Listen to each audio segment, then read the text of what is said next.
Waalaikumsalam warahmatullahi wabarakatuh. Alhamdulillahi Rabbil Alamin. Wabihi nasta'in ala umuri dunya wad din. Wassalatu wassalamu ala ashrafil anbiya'i wal mursalin Sayyidina Muhammadin wa ala alihi wa ashabihi wa man tabi'ahum bi ihsanin ila yaumiddin. Subhanaka la ilma lana illa ma 'allamtana innaka antal alimul hakim. Wa la hawla wa la quwwata illa billahil aliyyil azim. Wa la hawla wa la quwwata illa billahil aliyyil azim.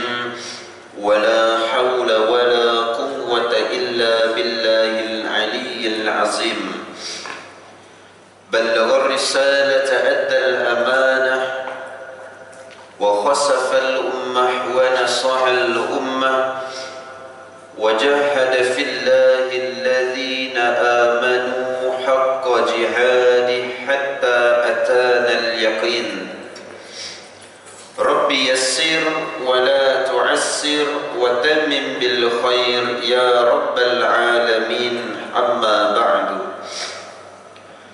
Qala Allah subhanahu wa ta'ala fil Qur'anil Karim ba'da a'udzu billahi minasy syaithanir rajim. Bismillahirrahmanirrahim. Ya ayyuhalladzina amanu taqullaha haqqa tuqatih wa la tamutunna illa wa antum muslimun. Shadaqallahul azim. Yang bermaksud, wahai orang-orang yang beriman, bertakwalah kamu kepada Allah dengan sebenar-benarnya takwa, dan janganlah sesekali kamu mati melainkan kamu berada di dalam keadaan Islam. Surah Ali Imran ayat 102. Wa qala an-nabiy sallallahu alaihi wasallam ittaqillahi haitsu ma kunta wa atbi'is sayyi'atil hasanata tamhuha wa khaliqin nasi bi khuluqin hasan, atau kama qala Rasulullah sallallahu alaihi wasallam. Yang bermaksud, bertakwalah kamu kepada Allah di mana sahaja kamu berada, dan ikutilah keburukan yang telah dilakukan itu dengan perkara-perkara kebaikan, serta bergaullah dengan sekalian manusia dengan sebaik-baik pergaulan.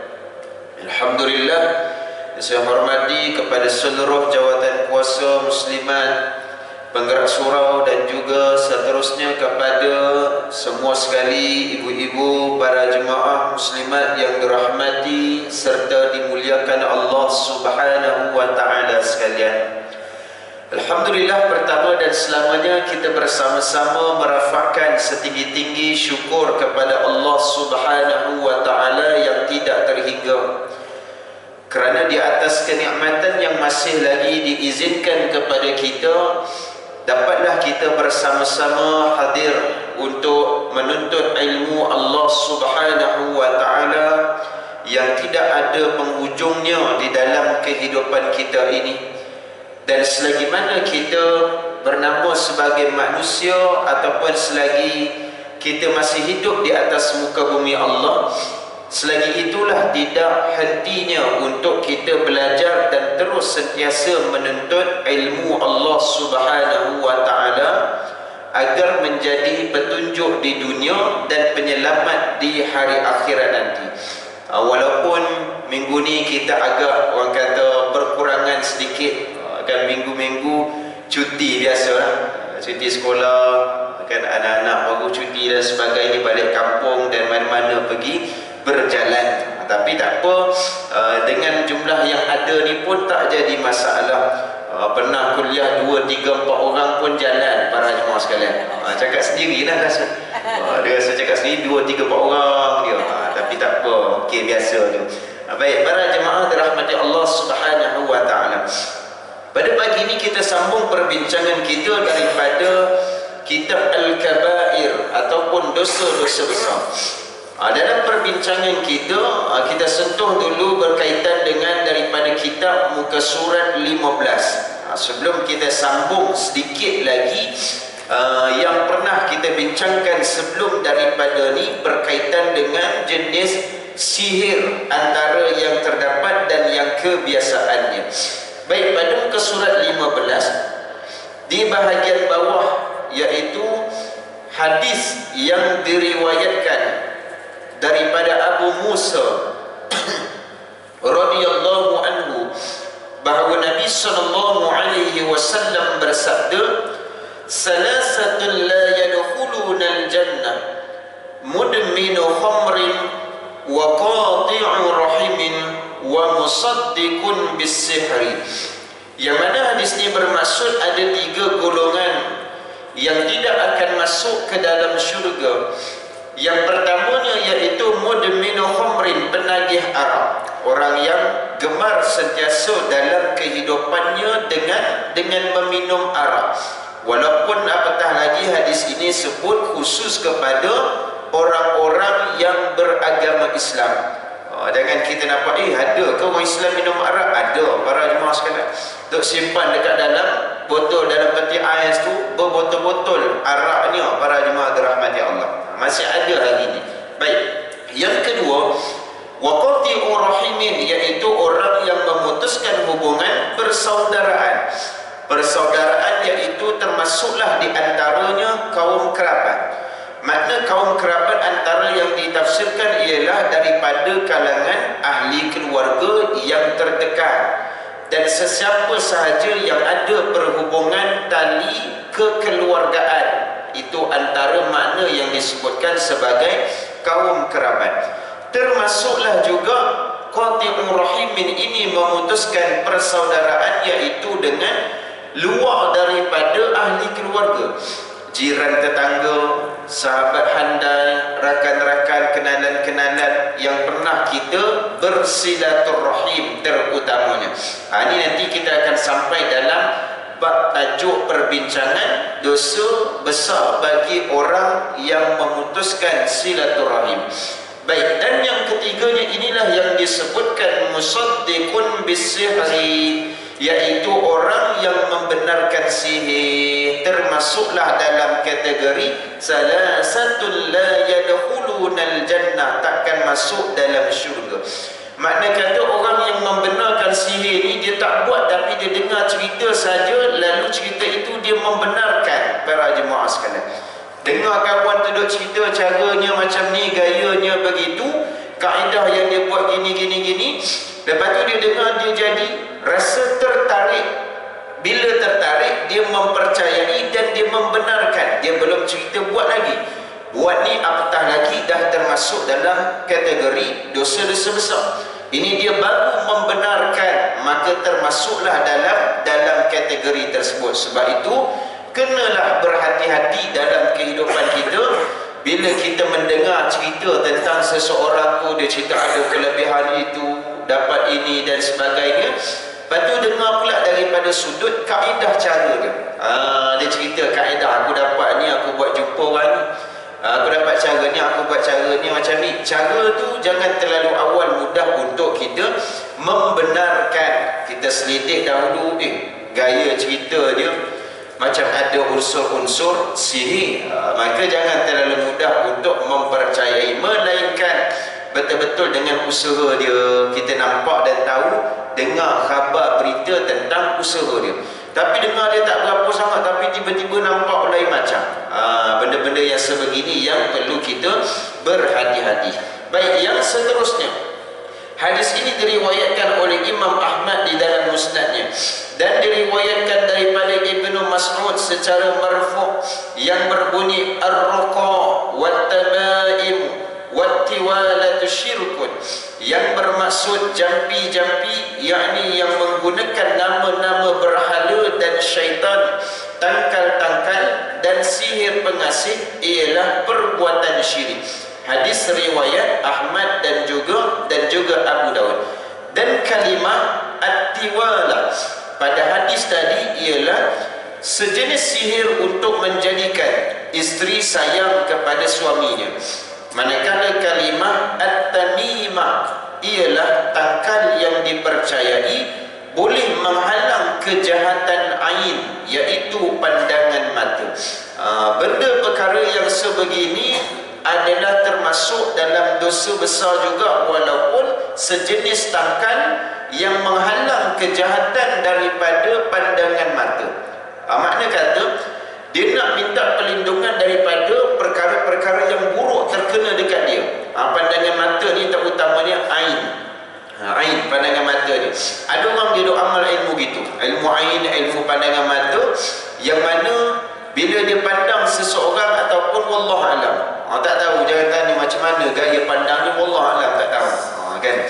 Cuma penyakit ni, masalahnya orang yang terkena pandangan mata, pandangan ain ni, dia kadang mudah terlihat sesuatu, dia nampak rasa macam ada sesuatu yang terpukau daripada pandangan mata dia, dalam keadaan yang dia sendiri pun tidak sedar.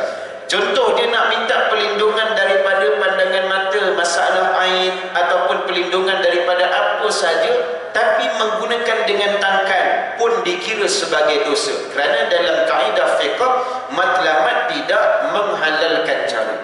Walaupun niat tu betul, nak minta perlindungan, nak minta perlindungan rumah daripada orang jahat, nak minta keselamatan diri daripada terkena benda-benda yang tidak sepatutnya.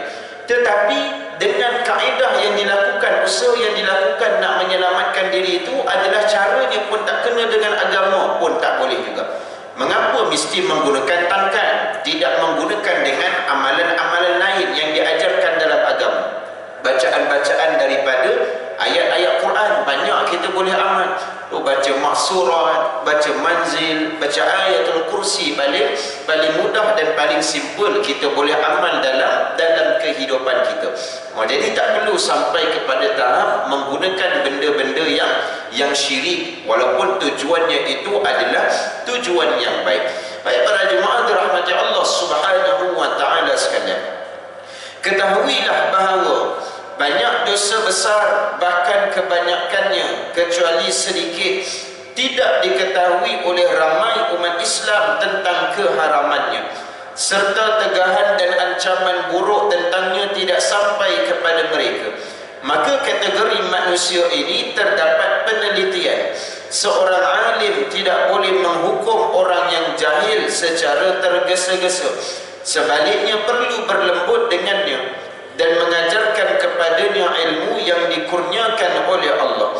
Tambahan pula, jika orang yang jahil itu masih baru memeluk Islam, setelah membesar di negara bukan Islam yang jauh, kemudian ditawan dan dibawa ke negara Islam, dia seumpama orang berbangsa Turki ataupun Kurd yang musyrik serta tidak pandai berbahasa Arab. Kurs ni rujukan dia di bahagian bawah tu ada nota kecil dia tulis, sebuah kawasan di sempadan Azerbaijan dan penduduknya adalah berbangsa Nasrani. Baik, ini keadaan termasuklah dengan kisah yang dekat bawah tu. Lalu pemerintah Turki membelinya dalam keadaan dia tidak tahu dan faham tentang Islam. Dengan sepenuh kesungguhan, dia pun mampu melafazkan dua kalimah syahadah jika dia memahami bahasa Arab, sehingga dapat mengetahui maksud dua kalimah syahadah itu setelah beberapa hari. Alangkah untungnya. Kemudian kadang-kadang dia menunaikan solat dan kadang-kadang meninggalkannya. Begitu juga dia mungkin boleh membaca surah Al-Fatihah dengan baik jika gurunya mempunyai ilmu agama. Baik, itu kisah di antara ini nak menggambarkan kepada kita bagaimana keadaan seseorang itu, terutamanya bab berkaitan dengan hukum hakam. Apabila dia dalam awal asalnya dalam keadaan tidak mengetahui, maka dia dikategorikan uzur yang dimaafkan di dalam agama. Tetapi kalau dia dah tahu, maka dia lakukan juga, maka dia boleh jadi kepada dosa. Bila dengar gini orang tak nak dengar lah. Tak nak dengar sebab apa? Asalnya tak tahu. Bila tak tahu ni, dia dikategorikan uzur yang dimaafkan. Sebab apa? Dia tak tahu. Tapi bila sebaik saja dia dah belajar, dah dengar dalam majlis ilmu, dan dia dapat dengan pengetahuan tersebut, maka bila dia tahu, maka dia lakukan, maka dia mendapat dengan dosa. Dia dikira dosa dan juga pahala. Kan contoh macam bab berkaitan dengan sihir. Kan ada perkara ingatkan buat saja dikira dosa. Rupa-rupanya baru tahu. Jangan kata buat, kalau membenarkan dengan sihir itu pun dah dikira sebagai dosa. La yadkhulunal jannah, Nabi kata tak masuk dalam syurga. Jadi selepas daripada ni, kalau sebelum ni dimaafkan. Dengar orang cerita-cerita, hebat betul lah, bagus dia ni, kita seolah-olah membenarkan. Maka dalam keadaan kita tidak tahu, tak apa, tak jadi masalah, kerana uzur yang dimaafkan di dalam agama.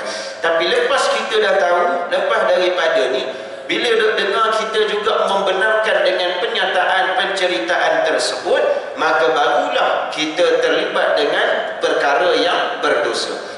Jadi benda ni kadang ada setengah orang fikir, tak nak belajar lah kalau gitu. Sebab apa? Kalau belajar bila tahu, nanti dah kena pula dosa, baik tak payah tahu.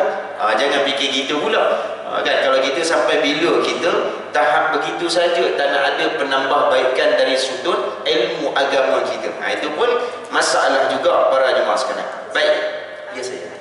Ini cerita dah berapa tahun dulu lah. Okey. Kak Ina pernah pergi meneman ada keluarga juga yang pasal katanya suami dia ni barang, lepas tu suami dia baik, tapi ada waktu tu bila barang tu barang yang ketara sangat. Lepas tu satu lagi solat, tapi solat pun bila kita sebut pasal hal berkaitan dengan baca Quran ke, jom pergi umrah ke, dia tak boleh, dia berangin.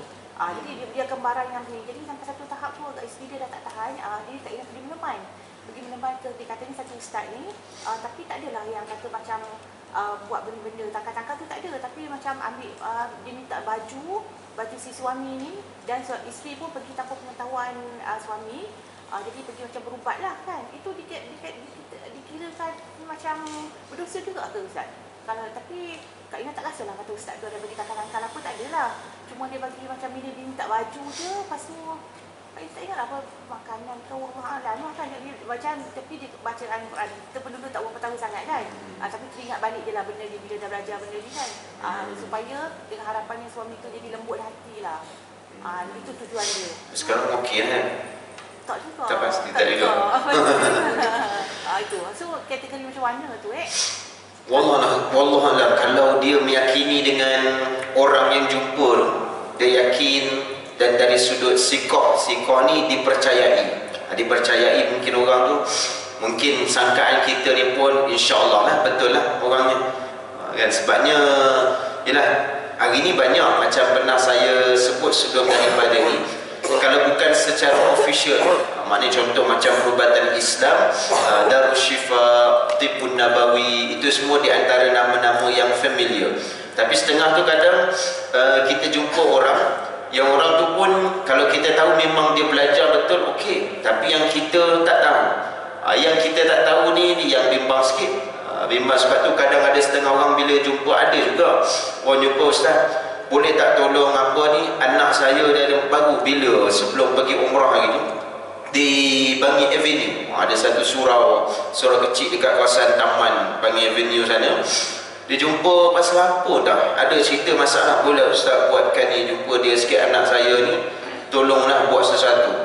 Saya kata saya kalau part situ tak mahir lah, sebab dia khusus melibatkan rawatan Islam. Tapi kalau sekadar untuk bantu ikhtiar dengan air yang dibacakan ayat Quran, dan saya kata sebenarnya benda ni semua orang boleh buat. Ayah sendiri lagi bagus boleh buat, penjaga sendiri lagi bagus boleh buat. Tapi tak apalah, tak ada masalah, kita boleh usaha, kita boleh bantu. Kalau sekadar air yang ditawar baca ayat Quran itu tak jadi masalah. Cuma dari sudut spesifik, kalau orang Islam, contoh macam bagi jumpa tadi, kalau orang itu yang memang dipercayai siqah ni dipercayai dari sudut ilmu dia, dari sudut kealiman dia, maka silakan, tak jadi masalah. Itu atas kita lah. Cuma mungkin kaedah yang dia minta bahan-bahan tu pun boleh jadi juga. Boleh jadi juga kan, di antara bahan yang diperlukan untuk rawatan Islam. Memang ada yang perlukan barang sedemikian, tapi tidaklah sampai nak helaian yang melekat di tubuh. Contoh macam rambut, ataupun minta kuku dan sebagainya. Kalau macam tu kena selidik juga dulu. Tapi kalau sekadar macam baju ataupun minta barangan apa yang ada dekat rumah yang mengganggu dia, rasa macam mengganggu dia, itu benda biasa kadang-kadang yang diminta oleh perubatan Islam. Jadi kalau yang tadi tu saya nak kata betul atau tidak pun wallah alam, tak berani nak kata tak betul, dan nak kata betul pun wallah alam tak pasti, sebab tak kenal dan tak pernah jumpa, dan satu lagi pun atas kita lah yang menilai, gitu. Okey, insyaAllah. Okey, baik.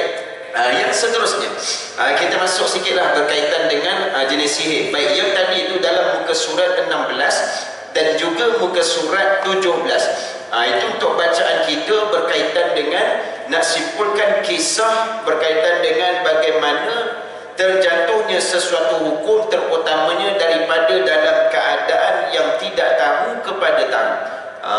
Maknanya sebelum daripada ni, bagaimana bila kita tidak tahu, maka dia dimasukkan kategori diuzurkan, uzur yang dimaafkan dalam agama. Tapi andai saja kita dah mengetahui dengan sesuatu, maka di sanalah baru akan terlibat dengan perkara yang ada dosanya, ada hukum-hukumnya yang tersendiri. Baik, saya ambil sedikit di antaranya daripada rujukan kitab yang saya gunakan, kitab yang lain, iaitu antaranya berkata daripada Al-Khattabi rahimahullahu ta'ala. Khattabi ini di antara salah seorang, namanya Imam Ahmad bin Muhammad bin Ibrahim Al-Khattabi, yang mana beliau ini merupakan di antara pengarang kitab-kitab besar, kitab-kitab yang penting, terutamanya berkaitan dengan hadis-hadis seperti Syarah Sunan Abu Dawud, pengarang kitab hadis yang banyak, dan yang mana dia wafat pada tahun 388 Hijriyah. Baik, kata Imam Al-Khattabi rahimahullahu ta'ala anhu, adapun jika yang menjampi itu dengan menggunakan ayat-ayat Al-Quran atau dengan menggunakan nama-nama Allah subhanahu wa ta'ala, maka yang demikian itu hukumnya mubah, yakni dibolehkan. Kerana Nabi SAW pernah menjampi cucunya Hasan dan Husain radhiyallahu anhuma dengan membaca u'izukuma bikalimatillahi tammati min kulli syaitanin wa hamma wa min kulli ainin lamma. Hadis riwayat Ahmad, Abu Dawud dan Tirmizi, yang bermaksud, aku memohon perlindungan kepada Allah untuk kalian dengan nama-nama Allah yang sempurna daripada segala gangguan syaitan, binatang yang beracun, yakni seperti ular, dan dari setiap mata yang jahat. Baik, hadis ni cerita berkaitan dengan pertama sekali nak sebut, jika di antaranya menggunakan dengan ayat-ayat Al-Quran, menggunakan nama-nama Allah subhanahu wa ta'ala, maka itu dibenarkan. Sebab tu kita kena kenal tempat mana yang kita nak bawa untuk pergi buat perubatan Islam, nak rawatan Islam dan sebagainya, ataupun nak berubat tentang masalah-masalah penyakit. Pastikan di antaranya yang paling besar, yang paling utamanya ada dengan menggunakan ayat-ayat Al-Quran dan juga perlindungan daripada Allah subhanahu wa ta'ala. Kenapa? Sebab bila ada penggunaan ayat Quran dan juga minta perlindungan kepada Allah, bererti dalam urusan untuk membuat rawatan tersebut, dia tahu kebergantungannya adalah kepada Allah subhanahu wa ta'ala. Tapi yang jadi masalahnya, ada juga yang mula saja sekadar nak mengaburi mata. Maka nak kaburi mata, datang-datang Bismillahirrahmanirrahim, Bismillah saja dengar. Lepas daripada tu ayat tu dengar, tapi ayatnya tak faham. Cabut lagi, keluar lah, pergi tempat lain, cari tempat lain.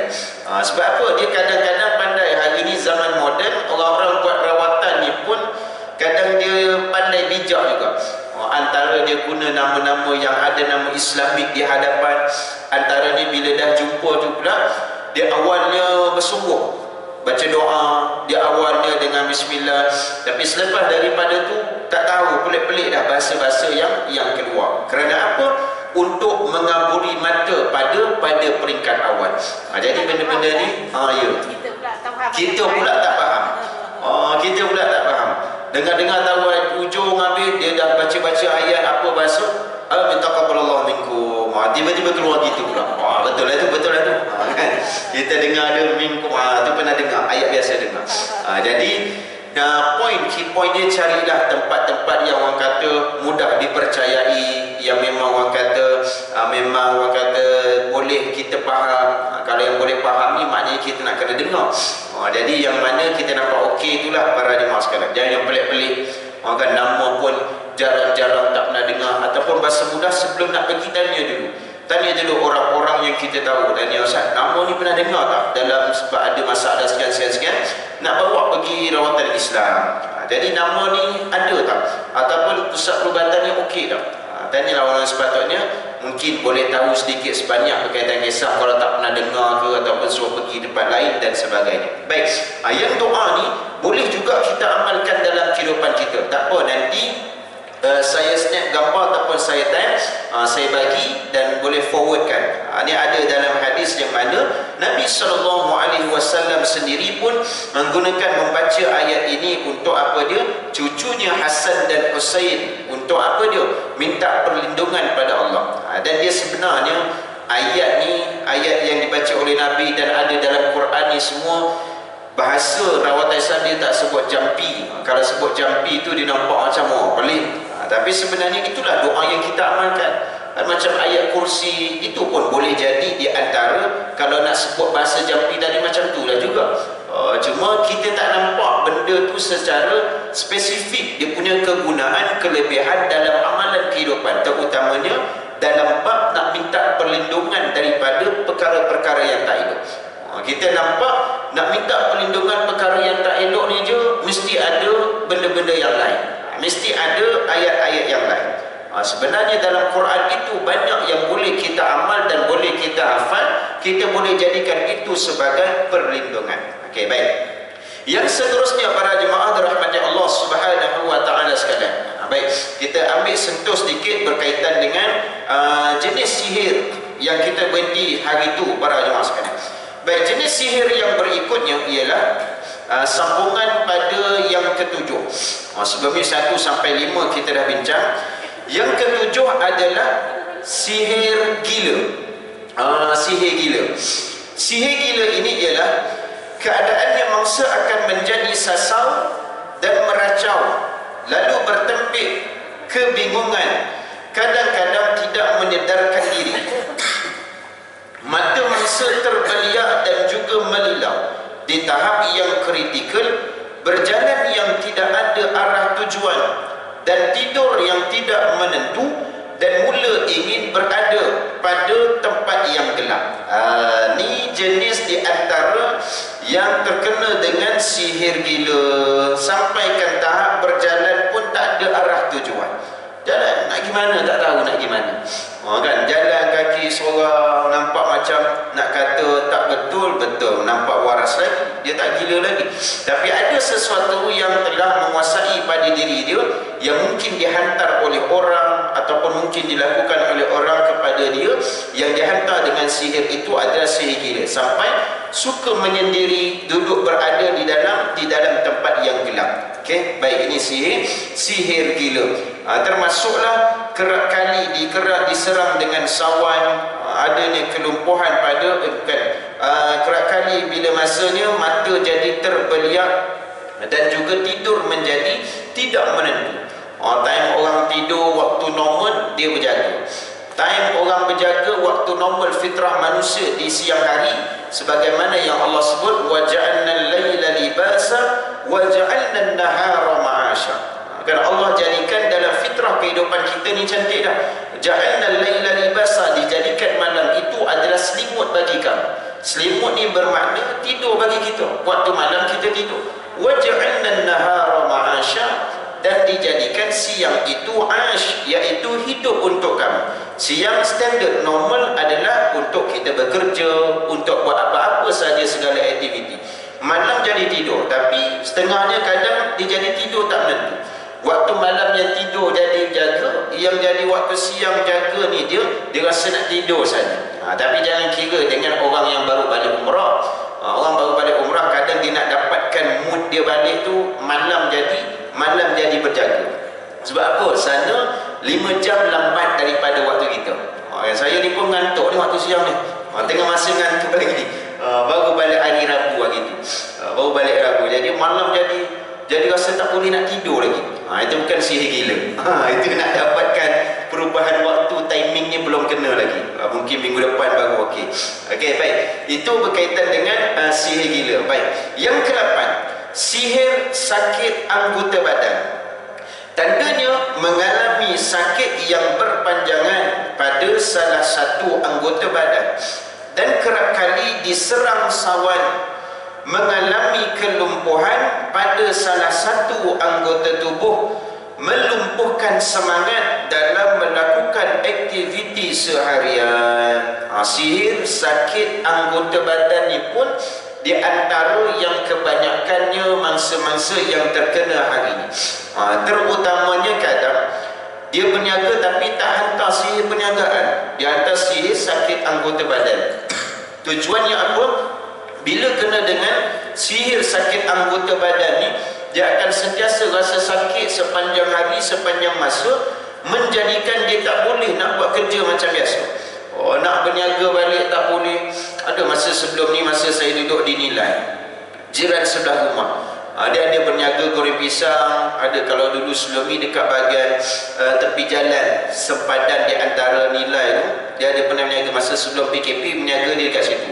Dah habis PKP ni dia tukar balik dekat tapak dekat Nilai 3. Dia berniaga je tu. Lepas tu memang tahulah dia ni je berniaga. Bila semang-semang rupa-rupanya lama dah dia tak berniaga, dah dekat beberapa bulan. Sebab apa? Dia mengadu rasa sakit-sakit badan. Sakit-sakit badan terutamanya bila sampai waktu maghrib, jadi rasa sakit badan, tak boleh nak buat apa. Jadi duduk, jadi terbaring. Dia sebutlah dengan abang tu, kata pergilah cek dulu klinik. Tak katalah suruh pergi ubat Islam dulu, dah kena sihir ni, tak sebut itu dulu. Risau takut pula dia ni. Pergilah cek klinik. Kata dah cek klinik dah. Dia kata bagilah ubat tahan sakit, tapi makan sekejap sangat, lepas tu sakit balik. Memang lama dah, lebih 3-4 bulan rupanya dia tak berniaga.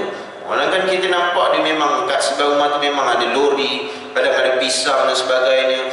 Jadi berapa lama dah dia tak buat. Jadi bila kata itu, kalau dah tu kalau doktor kata gitu juga, cubalah pergi buat perubatan Islam, rawatan dan sebagainya. Tapi tak sempat tanya kapal, saya pun dah pindah dah. Dah pindah, tak tahu apa cerita dia, tak jumpa lagi. Jadi baik, ini ada setengah dia gunakan sihir anggota badan. Ini pun yang mengganggu urusan kehidupan kita. Jadi sebab itulah ya. Jual goreng pisang pun nak dengki Ya betul. Jual goreng pisang pun orang nak dengki.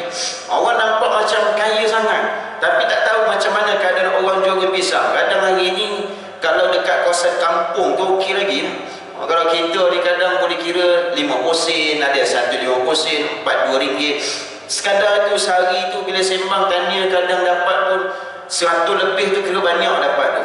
Kalau 100 ringgit lebih tu kira banyak dapat lah. Kalau tidak biasanya bawah daripada tu. Goreng pisang berapa dah sangat. Kadang RM2 orang beli banyak-banyak pun bukan sampai RM50 sekali beli. Paling banyak pun RM5, RM6, RM7 gitu je. Jadi itulah zaman sekarang. Jaga diri kita sama-sama, banyakkan beramal. Baik. Yang ke-8. Yang ke-9. Yang ke-9 adalah sihir santau. Dan santau ini dibahagikan kepada 2 bahagian ataupun 2 keadaan. Yang pertama, santau yang menggunakan bahan yang gatal dan miang, lalu dijampi serapahnya untuk ditujukan kepada seseorang. Bahan yang gatal dan miang ni digunakan, lalu diambil, dijampinya bahan tersebut dan ditujukan kepada seseorang. Akhirnya dia akan menyebabkan jadi penyakit yang kadang gatalnya tak berhenti tiba-tiba. Sebelum ni elok, tak ada apa masalah. Jadi ini jenis yang pertama.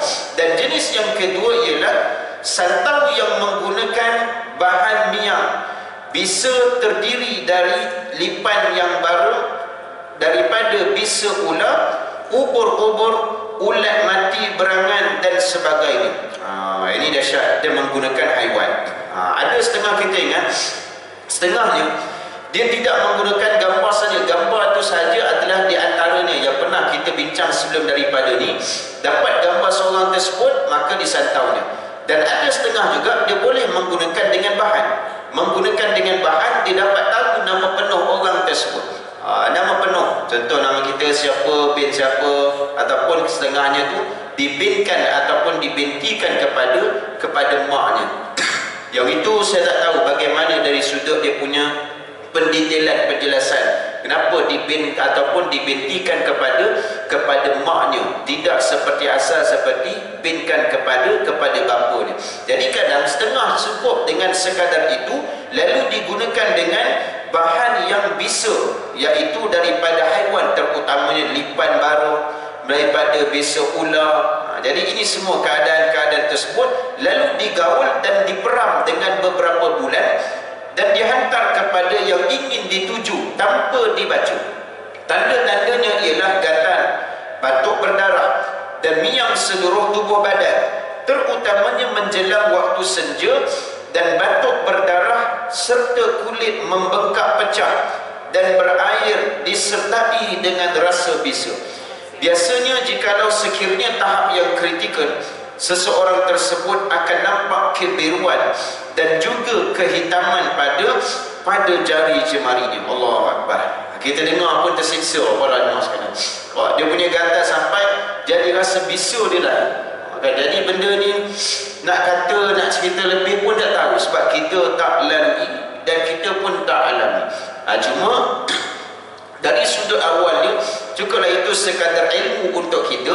Dan dalam masa yang sama, macam pernah banyak kali sangat saya sebutkan, untuk kita berhati-hati, jangan juga terlalu awal kita menyangkakan dia ni dah terkena dengan sihir santau. Kalau dah tiba dia duk garuk gatal lain macam, agak kena sihir santau, garuk kuat sangat tu, jangan. Terkejut kawan tu nanti, tak tidur malam dia para jemaah sekalian. Jadi tengok dulu, jangan mudah terlalu awal. Benda-benda ni semua sekadar ilmu kita, cuma jangan terlalu awal untuk kita judge. Takut-takut benda ni jatuh kepada dosa lain pula. Elok-elok kita tak ada masalah, akhirnya bila tahu sikit dia, mentang-mentang baru dapat belajar tentang berkaitan dengan sihir, terus pula kita menjadi orang yang awal menghukum. Bahaya. Ini peringatan awal supaya jangan kita salah gunakan pada peringkat yang awal. Boleh jadi awal tu banyak punca-puncanya, kan? Kadang-kadang gatal tu sebab lain, sebab faktor-faktor lain, dan janganlah juga terus bawa perubatan Islam. Kata dia ni dah terkena sihir gatal, rupa-rupanya cek-cek, pergi klinik, bagi ubat krim, okey je, tak ada masalah. Doktor katalah punca ni lain, punca lain dia, betul, allergic lah semua. Orang tu allergic, tiba-tiba kata dia dah kena sihir. Benda ni jaga berhati-hati, jangan mudah-mudah juga kita menghukum ia sebagai sihir. Baik, yang kesekas, yang terakhirnya adalah sihir penutup. Sihir penutup biasanya dikenakan kepada penjaga. Antara tandanya adalah bau hanyir di tempat perniagaan, lesu untuk datang bekerja, pertengkaran sesama anggota kerja yang tidak berkesudahan walaupun perkara yang kecil, dan seringkali orang melihat tempat kerjanya tertutup sedangkan kedainya dibuka. Sihir penutup ini bahasa mudah dia adalah menghalang daripada rezeki, dan kebanyakannya rata-ratanya adalah kepada para peniaga. Orang-orang berniaga sendiri, terutamanya yang berniaga kedai makan, jual makanan itu dan sebagainya. Jadi ini kebanyakannya terkena dengan sihir penutup. Yang kadang kedai dia buka, tapi orang duduk lalu tak nampak kedai dia.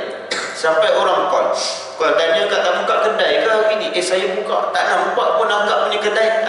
Jadi kalau gini, kalau tak nampak, betul tak nampak kedai ni, teruslah pergi bawa.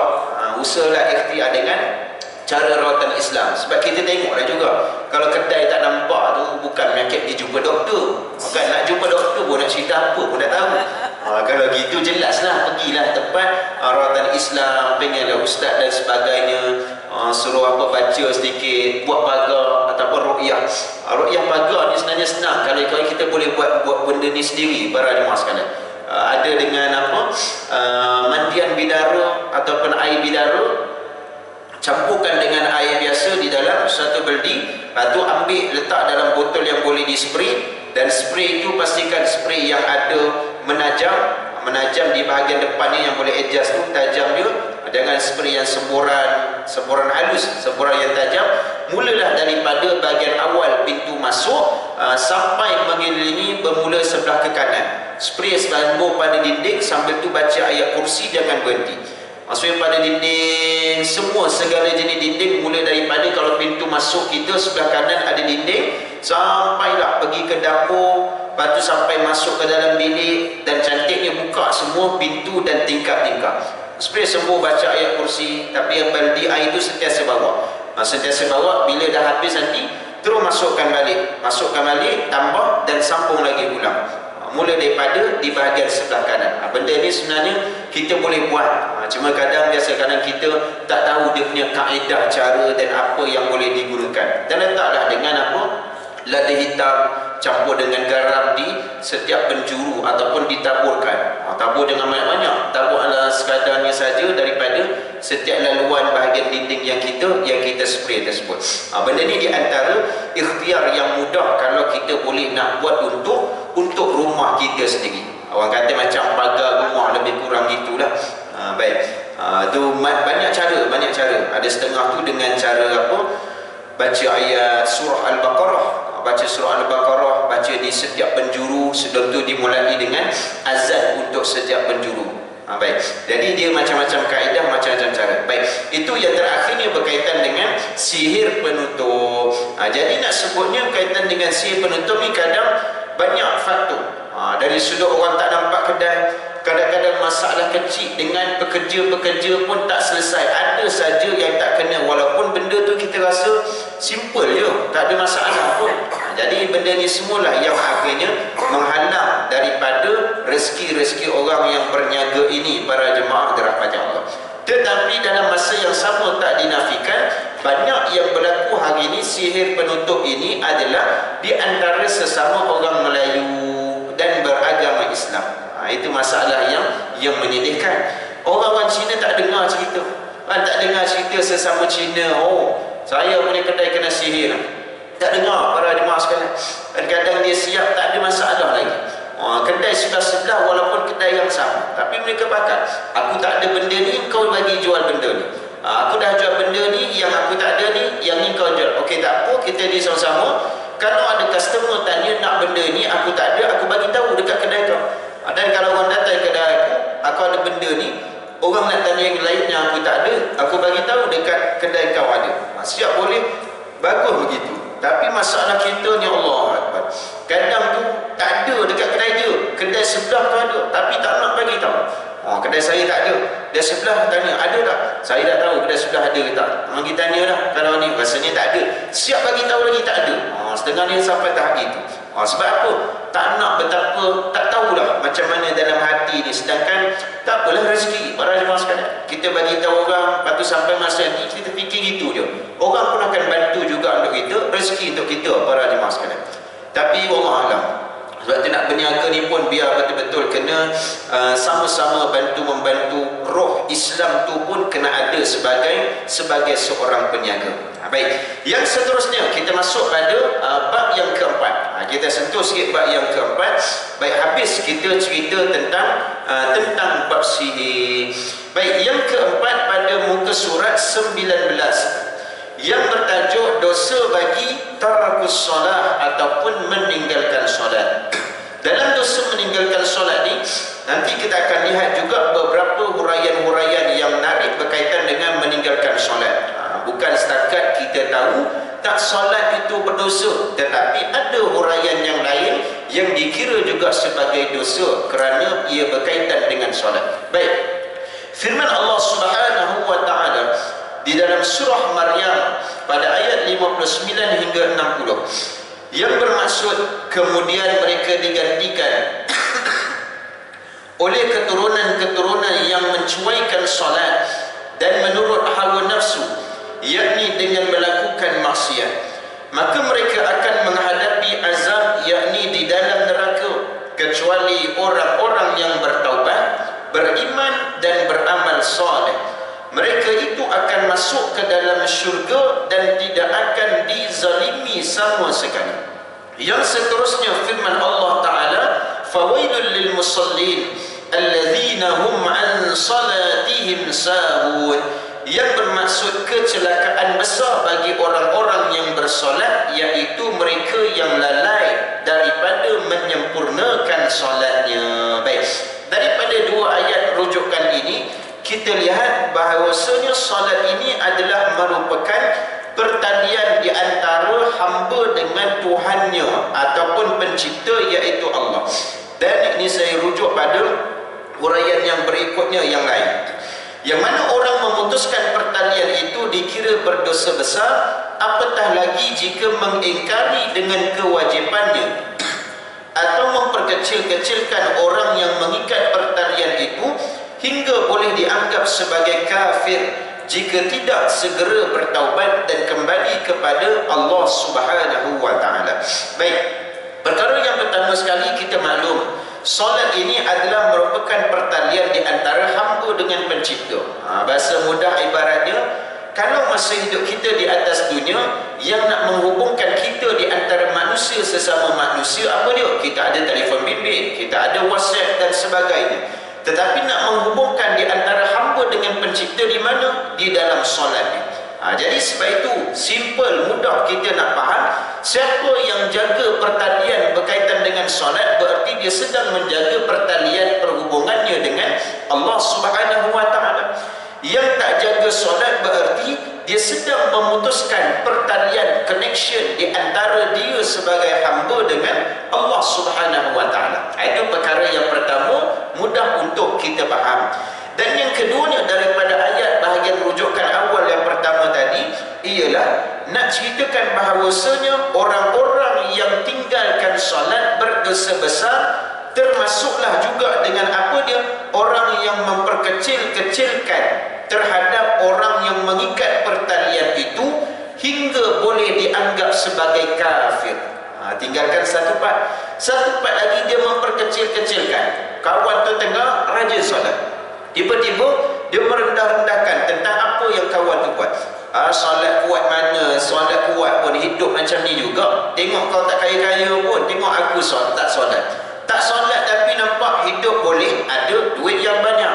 Tak solat tapi hidup lagi sihat. Tengok kau duk jaga solat itu pagi, petang, siang, malam, tapi macam tu juga. Dia seolah memperkecilkan orang yang sedang menjaga pertalian ataupun melakukan solat itu, dan sehinggakan tahap boleh dianggap sebagai kafir jika tidak segera bertaubat kepada Allah Subhanahu wa Ta'ala sebelum daripada sampai matinya. Sebab apa? Dalam hidup kita ni betul, kadang-kadangnya Allah uji kita dengan keadaan sekeliling, apa yang kita nampak. Kita biasa nampak orang yang tak solat, tak jaga solat ni, hidup dia kaya lagi daripada jenis kita yang duk jaga solat. Kita biasa nampak orang yang tak dekat diri dia dengan masjid surau, tak dekat dirinya dengan majlis ilmu, hidup dia lebih senang berbanding dengan kita ni pagi, petang, siang, malam datang majlis ilmu. Kan kuliah apa yang tak pergi? Semua kuliah pergi. Ini belum cerita Ramadan lagi. Kalau Ramadan mula dengan apa dia? Tadarus Quran, kuliah duha, kuliah zuhur, kuliah asar, tazkirah sebelum daripada isyak, tazkirah di antara tarawih, dan juga tadarus malam selepas tarawih dan witir. Banyak para jemaah sekalian. Jangan ada tempat buat gitu. Tengok, dahsyat. Ada yang sampai satu hari jadual tempat masjid dia ada tujuh waktu.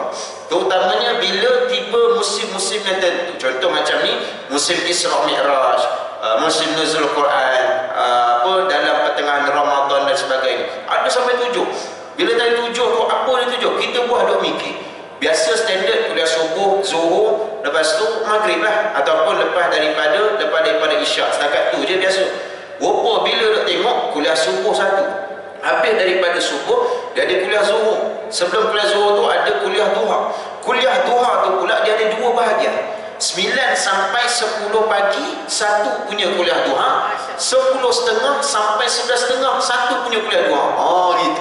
Ibarat jadi kita habis sekejap lagi ni ada kuliah duha yang kedua pula. Topik lain pula. Oh hebat. Kat situ. Kan. Dahsyat. Habis asar pula ada kuliah asar. Lepas daripada asar tu adalah dalam 1 jam. Sebab apa Ustaz? Sebab kita nak biar masa terisi. Di antara ni nak sampai waktu berbuka puasa ni nanti, maknanya tak adalah terbiar begitu saja. Lepas tu pula lepas maghrib ada soal jawab ringkas. Soal jawab ringkas, lepas tu isyak, lepas tu tarawih, di antara tarawih dan habis daripada witir tu tadarus Quran. Oh dahsyat penuh. Orang tengok, dahsyat. Maka para jemaah sekalian dah tengok, hebat boleh buat gitu. Jadi nak sebutnya, walaupun begitu para jemaah dirahmati Allah Subhanahu wa taala sekalian, tapi yang asasnya berkaitan dengan solat. Berkaitan dengan solat, dia tak dapat jaga maka tak ada gunanya. Ibarat seorang yang berpuasa dalam bulan Ramadan tapi tak solat. Dia sedang melakukan kewajipan Ramadan itu, tapi dalam masa yang sama ada kewajipan yang asas dia tak jaga, maknanya tak ada guna. Dan bukanlah bererti suruh kita solat saja, tak buat amalan yang lain. Kena juga sebagai tambahan. Tapi nak bagi kita faham, janganlah duk buat amal lain tapi sampai solat fardu 5 waktu ni pun jadi terabai. Dia jadi tak cantik lah, jadi tak seimbang. Baik, itu yang awal daripada rujukan ayat Al-Quran surah Maryam. Yang keduanya, firman Allah Ta'ala yang kita bacakan sebentar tadi, muka surat 19 di bahagian bawah. Fawailul lil musallin alladzina hum an salatihim sahun. Baik, ayat ni biasa kita dengar dan kita hafal baca dalam solat. Dalam ayat ni ada kisah huraian daripada di antaranya berkata Ibnu Abbas radhiyallahu anhu. Kalimah perkataan yang dosa meninggalkan solat ini, kata Ibnu Abbas, ialah apa dia? Bukanlah sekadar meninggalkan solat itu sama sekali, tetapi yang dimaksudkannya ialah mengakhirkan daripada waktunya. Ini juga termasuk dalam kategori dosa yang besar bagi orang-orang yang melaksanakan solat. Kerana satu kisah ayat ini menceritakan waktu Sa'ad bin Abi Waqqas. Sa'ad bin Abi Waqqas ni siapa? Di antara salah seorang sahabat yang di antara 10 nama dijamin masuk dalam syurga Allah Subhanahu wa taala.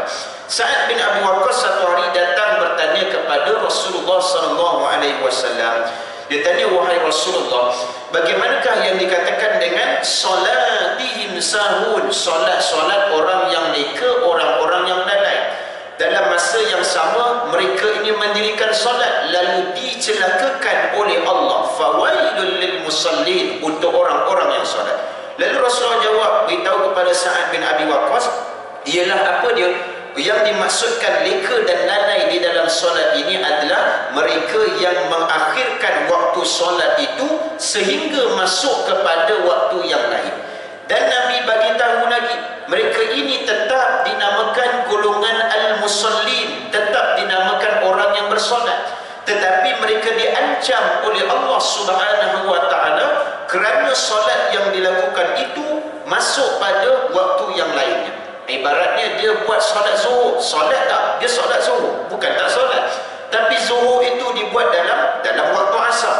Asar dia solat, tapi asar dibuat dalam waktu maghrib. Maghribnya solat, tapi dibuat dalam waktu isyak. Demikianlah waktu-waktu yang berikutnya. Jadi solat inilah yang dikatakan, maknanya dalam pengetahuan kita, pertama sekali, dosa besar jelas orang yang tidak mendirikan solat. Yang kedua, dosa juga bagi dia solat, tapi solat itu dilakukan akhir waktu sampai masuk waktu yang berikutnya dalam keadaan sengaja, bukan bertempung dengan keuzuran ataupun kemudaratan semasa. Kemudaratan semasa, contoh apa yang boleh kita jadi lewatkan solat sampai masuk waktu yang berikutnya? Apa dia? Contoh apa dia? Contoh kerja. Kalau kerja tu pula dinilai kerja yang sampai tahap mudarat macam mana, yang kamu ni akhirnya zuhur jadi solat pada waktu asar. Contoh hari ni kalau kita lihat kerja sebagai seorang doktor, pakar bedah sebagai contoh. Pakar bedah, dia doktor pakar. Dekat hospital tu, ada ketikanya dia on call. Dia on call, tiba-tiba on call nak kena buat operation. Pasien seorang ni mesti nak kena buat pembedahan. Tengah-tengah masuk dalam bilik pembedahan, dalam masa yang sama, doktor on call lain semua tak ada dah. Memang dialah doktor yang on call dan dialah ada kepakaran untuk bidang bahagian pembedahan, bahagian-bahagian tertentu. Jadi bila masuk bilik pembedahan, nak mula pembedahan bertembung dengan masuknya azan. Allahu Akbar, Allahu Akbar. Jadi bila masuk azan tersebut, setengah duk fikir, doktor, azan ni macam mana? Kita nak berhenti solat dulu ke macam mana? Sebab apa? Kita dahulukan perintah Allah, Allah mudahkan urusan kita. Sekali fikir gitu, nampak dia gitu, para jemaah sekalian. Tetapi dalam masa yang sama, Islam ingat dia menjaga juga dari sudut keselamatan nyawanya, terutamanya orang-orang yang beragama Islam dan secara umumnya kepada seluruh umat manusia. Dalam kaedah ini, di antara hukum fiqh yang membenarkan seorang doktor tadi berhadapan dengan situasi pembedahan, masuknya waktu solat, dia boleh diqadakkan solatnya kalau pembedahan itu berlangsung lama sampai masuk waktu asar. Itu di antara situasi yang dibolehkan. Sebab apa? Dia punya operation tu tak boleh nak tangguh. Kalau tangguh melibatkan bleeding contoh, ada benaran lain. Kalau tangguh melibatkan nyawa, boleh menyebabkan kematian. Kalau tangguh pula melibatkan banyak efek-efek yang lain pada anggota tubuh badan pesakit.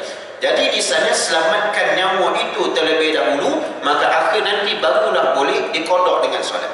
Dia kena tengok juga, kalaulah takat kita kerja tak sampai tahap begitu punya keuzuran ataupun kemudaratan, takat boleh bergilir itu, selagi itu kita kena usaha para jemaah sekalian. Tak semudah itu kita boleh gunakan konsep untuk mengkodok solat kita para jemaah sekalian. Sama macam baru ni, jadi tawaf wada. Buat jemaah baru ni lah, baru balik ni 4 Februari sehingga 14-15 Februari. Hari terakhir kami nak pergi ke Madinah, sebab kami masuk Mekah dulu. Hari terakhir nak pergi ke Madinah, masa tu jatuh pada hari Jumaat. Bila hari Jumaat ni, dalam jadual memang kita tak sempat nak solat Jumaat di Haram, di Masjidil Haram. Sebab kita akan bergerak pukul 2 petang. Jadi kita bagi tahu siap-siap dekat jemaah semua. Okey, boleh buat tawaf wada bermula jam 8 pagi. Segerakan buat 8 pagi. Sebab apa? Jumaat pukul 11 pagi, 10.30, takut orang dah mula pack masuk ke masjid sikit-sikit dan takut awal dah ditutup jalan. Kalau tersekat, sangkut dekat dalam, takut jam. Drag masa lepas Jumaat dengan orang nak keluar, dengan nak sambung tawafnya. Sebab waktu tu confirm memang ramai semua. Jadi pernah jadi satu kes pula keadaan, masa hari Jumaat tu, adalah grup jemaah family ni, dia berempat dengan seorang pakcik yang berusia 80-an. Dan masa tawadak kata siap-siap, kalau tak larat sangat naik skuter je tak apa. Sebab apa? Takut nanti mudarat. Akhirnya nanti berlaku apa-apa, jadi drag pula yang lain, lagi mudarat lebih besar. Jadi dia nak jalan juga pada tawaf wada. Sebab bagi dia mungkin dia fikir ini yang tak akhir lah. Apa ni dah nak pergi Madinah dah, tak ada buat tawaf lagi dan sebagainya. Jadi jalan kaki, dia pula pergi lewat pukul 9 lebih, dekat pukul 10 baru pergi. Baru tiba-tiba saya ni pula dah selesai wadak ni. Sebab saya pun ada kisah lain pula. Awal pagi ada jemaah dah WhatsApp kata, Ustaz, apa nama ni, ada jemaah seorang ni sebilik dengan saya, dia sesak nafas, dia asma. Jadi pakai alat inhaler pun tak boleh jalan juga. Kenalah bawa pergi klinik. Lepas tu pergi klinik pun doktor cek okey, normal, just bagi ubat. Dan saya pula tengok masa tu dah dekat pukul 9. Kata, Haji, kita terus buat tawaf wada. Bawalah dia tawaf wada, kita naik skuter je. Suka makcik tu naik skuter, saya duduk sebelah dia. Terlelak dia tu. Haji, kita dah pusingan ketiga, kita masuk yang keempat. Adalah pusing. Sampai balik, maka saya pun dah selesai. Lepas tu dapat berita pula yang mana satu grup ni yang pergi pukul 9 lebih dekat pukul 10. Dapat khabar tiba-tiba masa tu dah 10 lebih. Dia tiba-tiba ada seorang pakcik yang ikut bersama dengan dia ni pitam pada pusingan yang kelima. Bila pitam pusingan kelima, nampaklah dia bagi gambar. Gambar tu tengok dekat dalam masjid. Maka dekat sini dua keadaan. Saya tak boleh semudah itu untuk pergi bersama dengan dia. Sebab tahap kemampuan untuk saya nak pergi dengan dia masih belum mencukupi, kerana dia masih ada bersama-sama dengan ahli keluarga dia yang kategori mampu. Saya jangan bagi tahu, Kak, sekarang dah 10 lebih, kena cepat bergerak keluar daripada situ. Tak apa, kalau akak nak teruskan tak apa,